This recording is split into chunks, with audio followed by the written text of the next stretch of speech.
Olá, gente bonita. Estamos iniciando nesse momento mais uma transmissão ao vivo do que seria a nossa reunião de culto no nosso espaço. Para isso, no entanto, devido a essas condições peculiares desse nosso tempo, nós estamos fazendo essa transmissão de casa por meio das redes sociais, utilizando os meios de comunicação possíveis para levar ao seu coração uma palavra de Deus, uma palavra de vida, uma palavra de graça esta noite. Eu quero convidar a todos para fazermos uma oração agora, iniciando a nossa transmissão, o nosso culto, a nossa reunião, o nosso momento muito especial de louvor a Deus, de adoração a Deus. Senhor, nós somos gratos porque nos sentimos privilegiados de, não obstante as circunstâncias, podermos servir ao Senhor, podermos levar por meios possíveis a Tua palavra, a comunicação do Teu Evangelho, a informação que muda, que transforma, que opera coisas extraordinárias nas vidas dos seres humanos. Ao Teu nome seja o nosso louvor, ao Teu nome seja a nossa gratidão. E o que pedimos é que comunique a Tua palavra esta noite a todas as pessoas que porventura estão ou estarão nos assistindo, a todos quanto terão acesso a este vídeo, a estas palavras. Que o Senhor fale, que o Senhor opere, que o Senhor transforme, que o Senhor dê opções de vida que levem à eternidade, Senhor. Opções de vida que estejam acima de toda transitoriedade humana, de toda situação terrena que é passageira. Que o Senhor dê opções de vida eterna para a glória e louvor do Teu nome poderoso. Amém. Gente, eu quero convidar você para refletir hoje. Hoje a nossa reunião, a nossa reflexão vai ser uma reflexão bem simplória, curta, e que certamente vai nos ajudar a compreender algumas coisas que estão ligadas à nossa humanidade na condição mais frágil possível. Quando nós estamos além das nossas limitações, quando nós estamos em situação de completo abandono, de tristeza, de alienação social, quando o nosso estado emocional, psicológico e político ou social é um estado periférico, quando nós não estamos vivendo dentro de um propósito social, emocional, psicológico que a gente gostaria de estar vivendo, e a gente pode pensar a respeito de situações como estas, que são situações pelas quais muita gente já passou na vida e muita gente já está passando na vida.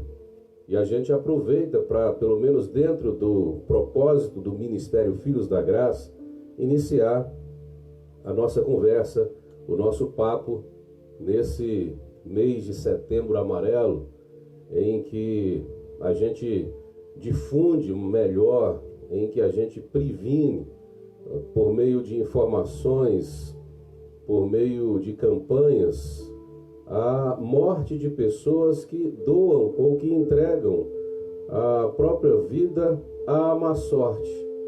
Pessoas que perderam interesse pela vida, pessoas que perderam a graça pela vida e que buscam tirá-la. Então hoje a gente vai falar dentro de uma história a respeito dessas circunstâncias periféricas da nossa vida social, psicológica emocional. Então eu quero convidar você para nossa leitura base, que está no segundo livro de Samuel, no capítulo 9, do verso 1 ao verso de número 4. O texto diz assim: Disse Davi: Resta ainda porventura alguém da casa de Saul, para que use eu de bondade para com ele, por amor de Jonatas? Havia um servo na casa de Saul, cujo nome era Ziba. Chamaram-no que viesse a Davi. Perguntou-lhe o rei: Você é Ziba? Respondeu: Eu mesmo, teu servo. Disse o rei: Não há ainda da casa de Saul, para que use eu da bondade de Deus para com ele? Então Ziba respondeu ao rei: Ainda há um filho de Jonatas, aleijado de ambos os pés. E onde está? Perguntou o rei.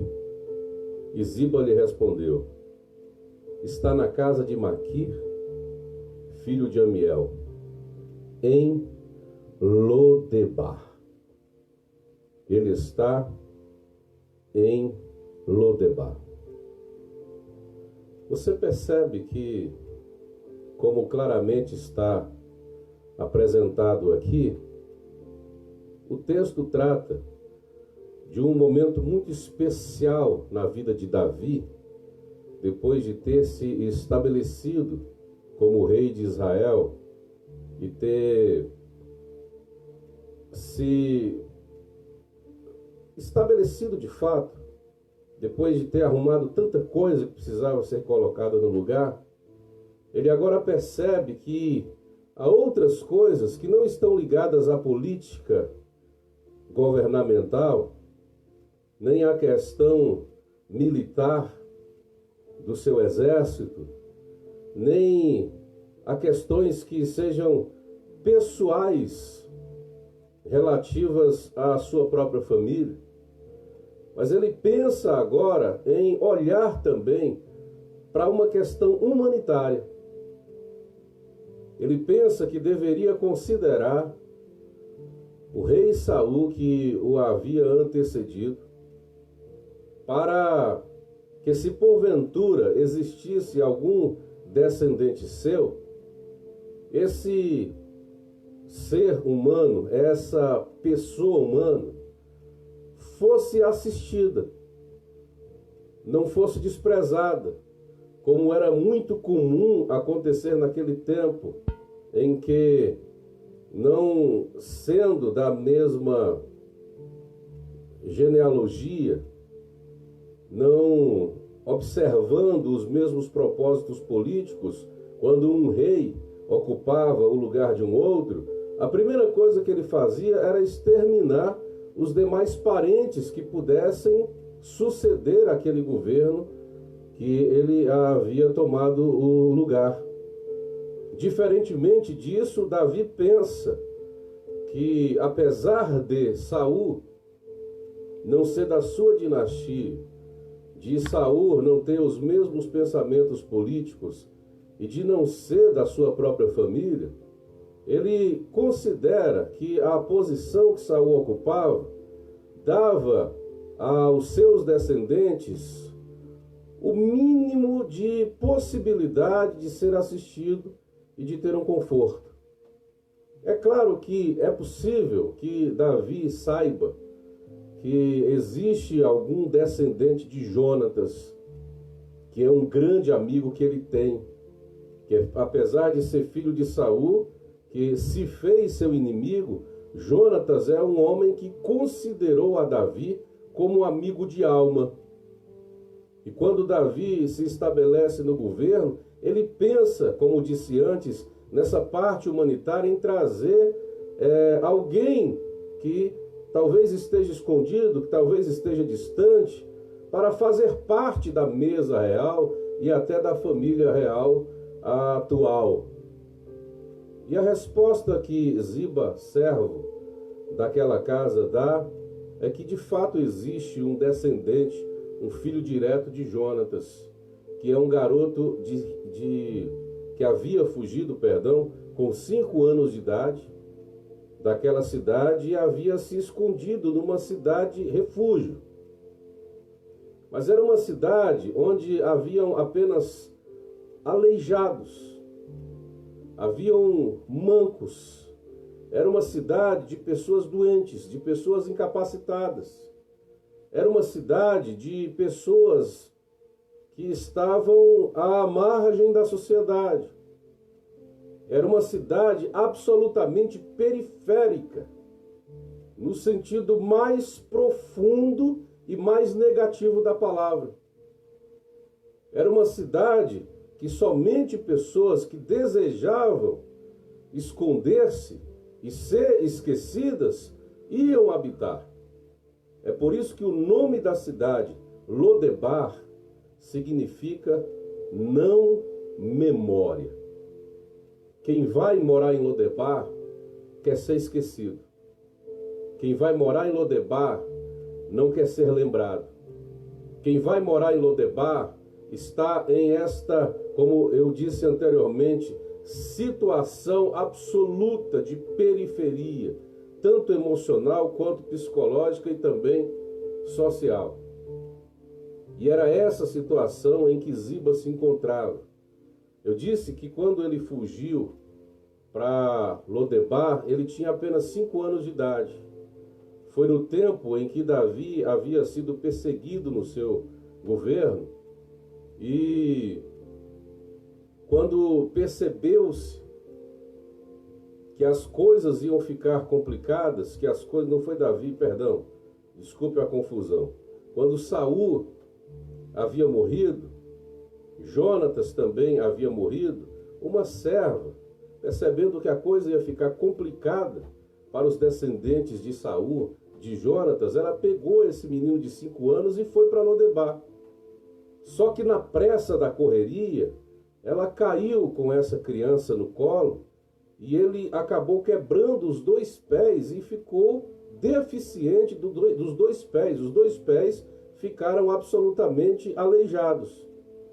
Então você percebe a sorte desse menino que aos 5 anos de idade, completamente assustado, meio alheio a todas essas circunstâncias que estão acontecendo ao seu redor, como há uma má sorte no que a gente poderia chamar de destino desse garoto. 5 anos de idade é uma idade muito marcante para a vida de qualquer pessoa, porque é a partir dessa idade que a memória fixa começa a crescer, a se criar na mente humana. Até os 4 anos de idade você vai se lembrar de pouquíssimas coisas. É muito raro alguém que tem uma memória tão extraordinária que se lembre de fatos que aconteceram dos 4 anos de idade para trás. Você pode ter até traumas que estejam ligados a essa idade tenra. Você pode ter problemas que você não consegue identificar, porque você talvez tenha sofrido abusos anteriormente a esse momento da sua existência e que você não se lembra fixamente, ficou apenas o trauma. Mas a partir dos 5 anos, as memórias começam a ficar mais fixas. Então as coisas que vão acontecendo com a pessoa começam a ficar mais presente na lembrança, mais presente na memória. E é exatamente nesse momento de fixação da memória desse garoto é que ele começa a sofrer as suas maiores dores, os seus maiores traumas, as suas maiores incapacitações existenciais. Olha que coisa extraordinária que nós estamos vendo aqui. E ele vai para onde? Ele vai para uma cidade chamada não memória. Quando a memória começa a se fixar, ele vai para um lugar de não memória, para poder tentar ser esquecido. E não apenas ser esquecido, esquecer também. Então há uma contradição existencial na emoção e no psicológico desse garoto aqui, que certamente vai marcá-lo para o resto da sua existência. E ele vai crescer ali Ele vai constituir família ali, apesar de todas as condições ruins que ele tem ao seu redor. Ele vai crescer, ele vai constituir família, mas esse garoto que é propenso à depressão profunda, que está vivendo de memórias difíceis da sua existência, está ali no lugar de não memória, no lugar de esquecimento, cheio de marcas que não vão deixá-lo nunca mais, pés que foram quebrados e que não puderam ser recuperados. E de repente ele ouve alguém dizer que está sendo chamado até a casa real. As marcas que estão além do corpo são tão evidentes na vida desse garoto chamado Mefibosete, e quando Davi o chama, e que quando Davi o apresenta a toda aquela glória e a proposta que ele tem para ele se autodenomina de cão morto. Ele se considera um cão morto. E por que ele se considera um cão morto? Hoje, os animais são muito melhor tratados do que naquela época antiga. Então, quando você faz a leitura dessa expressão, você não pode fazer a leitura dessa expressão pensando no tempo presente. Você precisa fazê-la pensando no tempo passado. Então, o cão, naquela época, não tinha essa importância que as pessoas lhe dão hoje. E um cão morto, então, não tem nenhum significado. É apenas um elemento que atrapalha. É apenas uma vida que se perdeu e que não fez falta a ninguém. Quando ele está dizendo que ele é um cão morto, ele está se colocando em uma situação emocional, psicológica, existencial, tão miserável. Isso mostra a sua baixíssima autoestima. Isso mostra como ele se enxerga, como ele se percebe, como ele se vê. Mas Davi o chama para sentar-se à mesa real. Davi o chama e, ao contrário do que outros reis fariam, ele não tira a sua vida. Ele o chama e diz: olha, eu vou usar de bondade para contigo por amor de teu pai. Porque teu pai deixou um legado. Teu pai lançou pão sobre as águas. E isso eu gostaria de aplicar a nós a princípio, nessa rápida reflexão desta noite. Todo pão que é lançado sobre as águas, ele trará resultados positivos, ele sempre será encontrado. Todo pão lançado sobre as águas será sempre encontrado. Então, não deixe de fazer o bem, não deixe de amar, não deixe de contribuir, não deixe de ajudar com todas as pessoas que você possa ajudar na vida, porque certamente esse pão voltará. Talvez você nem tenha o prazer de comê-lo, mas os teus filhos comerão. Porque todo o legado de bondade que a gente deixa na vida, todo fruto de bondade que a gente planta na vida, também é colhido pela nossa descendência. Então você, como pai, como mãe, pense nisso. Que você talvez não esteja colhendo os frutos maravilhosos das coisas que você tem plantado com tanto suor, com tanta dureza, com tanta angústia, com tanta dificuldade, mas os teus filhos colherão. E se os teus filhos colherão, isso já é o bastante para alguém que sabe como é importante investir na vida daquele que foi gerado por si. Então Davi diz: é por amor de teu pai, que deixou um legado, que lançou o pão sobre as águas, e que agora vai recebê-lo de volta como nutriente. O pão que derrete na água, que vai ser comido pelo peixe, ele volta como nutriente, ele volta como alimento, de alguma forma, ele vai voltar transformado, mas ele vai voltar para você. E o pão que Jonatas lançou está voltando para o seu filho, que estava num estado miserável, num lugar de esquecimento, de não memória, de não lembrança, mas que foi considerado, que foi lembrado pelo rei. Quem diria que aquele garoto aleijado, fugitivo, esquecido e esquecendo, um dia seria lembrado pelo rei. Quem diria? Quero dizer para você essa noite que não importa a situação difícil que você esteja vivendo. Talvez você esteja numa propensão à depressão, como esse garoto esteve a vida inteira. Talvez você esteja nesse lugar chamado Lodebar. É o lugar de não memória. Porque você quer ser esquecido, você não quer ser lembrado. Talvez também você não quer lembrar, você quer esquecer de certas coisas que magoaram você, que te machucaram. Quando você menos esperar, você vai sentir o toque, o abraço, a palavra do rei, que vai te chamar para sentar-se à mesa. A mesa é alimento emocional, psicológico e também social. Porque o Deus de toda graça, ele também pode ser representado metaforicamente aqui na ação de Davi, que é o homem segundo o coração de Deus. É o Deus que tira você dos estados mais miseráveis possíveis.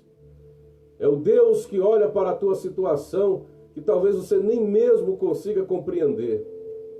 É o Deus que tira o homem do lugar de não memória, de não lembrança, de Lodebar, e o traz para sentar-se à mesa real. E eu quero encerrar essa noite a palavra de Deus dizendo a você que está com o coração completamente falto de esperança. Você que perdeu todas as expectativas da sua vida. Você que está no lugar mais periférico da existência humana. Você que foi esquecido e que quis esquecer também. Você que foi descartado, você que foi lançado fora. Ou você que se sente dessa forma. Você que percebe sua vida sem nenhum tipo de sentido, sem nenhum tipo de amor. Você que não consegue se sentir amado nem abraçado. Você que, assim como Mefibosete, se autodenomina, se autoconsidera, se autoenxerga como um cão morto. Eu quero dizer que o Deus de amor, o Deus de graça, o Deus de paz, o Deus de vida, o Deus de consolo, o Deus que levanta, o Deus que vivifica, o Deus que dá esperança, te alcança hoje com essa palavra para transformar profundamente a tua vida, para que o nome dele seja glorificado em você. O Deus que te coloca à mesa esconde todas as tuas deficiências. Porque quando ele se senta à mesa com você, ele não olha para o defeito do teu pé, ele olha para a sinceridade dos teus olhos.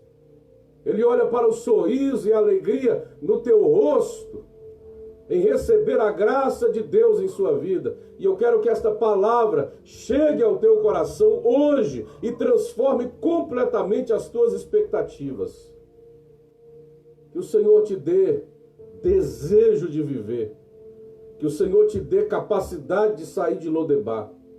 Que o Senhor te dê condições de recuperar a sua autoestima. De se levantar na vida. De se perceber diferente. De considerar a importância que você tem para Deus e que você tem para tantas outras pessoas que talvez você ache que não tenha. Ou quem sabe, pessoas que você ainda nem conhece, mas que Deus vai colocar na sua vida para transformar você. Eu sei que estou falando para alguém cujo desespero é tão grande, que já pensou em dar cabo da própria vida. Ouça isso. Olhe nos meus olhos agora e ouça essa palavra de Deus que eu digo para você com toda a sinceridade. Deus te ama de modo que você vai sentir uma graça, um alívio no teu coração hoje que você nunca sentiu antes na tua vida. Deus vai fazer você recuperar a alegria que você tinha, o brilho nos olhos que você tinha, o sorriso no rosto que você tinha e que se perdeu. Deus vai fazer você recuperar para a glória dele e para a transformação da tua vida. Ouça e receba essa palavra de Deus no teu coração agora, em nome de Jesus. Eu gostaria de orar com você agora. Senhor, nós somos gratos por esta palavra e acreditamos que esta palavra vem do Senhor para os nossos corações, porque o Senhor é o Deus que ama, é o Deus que se importa, é o Deus que enxerga o homem no lugar mais profundo e periférico da sua existência. E o que eu te peço é que confirme nos corações esta palavra que foi dita, que foi proferida e profetizada esta noite. Hanalai Jarauexibai, Hiralai Sandaravas. Em nome de Jesus, que vidas sejam achadas, sejam encontradas por esta palavra e transformadas para que teu nome seja exaltado. É a nossa oração, grata e sincera, em nome de Jesus. Amém. Queridos, nós estamos encerrando a nossa transmissão de culto essa noite, nesse momento. Eu quero agradecer muito a você que tem nos dado o privilégio de estar do outro lado, que tem tido paciência conosco. Não é fácil se manter diante de um celular ou de um aparelho de TV ou de um computador para poder participar de uma reunião como essa, mas a gente sabe que há muitas pessoas sedentas e que, compreendendo a situação do nosso tempo, ainda tem essa paciência, ainda tem esse carinho. Eu fico muito grato a você que tem tido paciência, carinho, amor, dedicação e tem dado importância ao trabalho que a gente tem feito aqui, tá bom? Pastor Cristiano e toda a sua família, o Ministério Filhos da Graça existe para abençoar a sua vida, para abençoar o seu coração. Eu quero lembrar que essa reflexão de hoje estará mais tarde em nosso canal no YouTube, Ministério Filhos da Graça. Gostaria de pedir a você, encarecidamente, que entre nesse canal, que se inscreva lá, compartilhe os nossos vídeos, deixe o seu like. Eu tenho certeza que Deus vai continuar nos abençoando e nos usando como instrumento, como canal para abençoar tantas vidas que precisam ouvir uma palavra de Deus. Tá certo? No domingo pela manhã, pastor Wagner, às 10 horas, estará com a Escola Bíblica Dominical na sua página pessoal no Instagram. E à noite a gente volta nas nossas redes sociais aqui, do mesmo jeito que está aqui agora, às 19 horas do domingo, com a participação toda especial do pastor Edinho, né, que vai passar um tempo em Portugal, vai ao casamento do filho Marcos em Portugal, vai passar um tempinho lá e depois vai voltar. Então, nesse domingo, nós teremos a participação toda especial dele aqui em nossa reunião de culto, em nossa transmissão aqui pelas redes sociais. Tá certo? Que o grande amor, a graça e o consolo do Deus Pai, Filho e Espírito Santo seja com você e com toda a sua família, não só hoje, mas sempre. Amém. Deus abençoe a todos. Tenham um ótimo final de semana.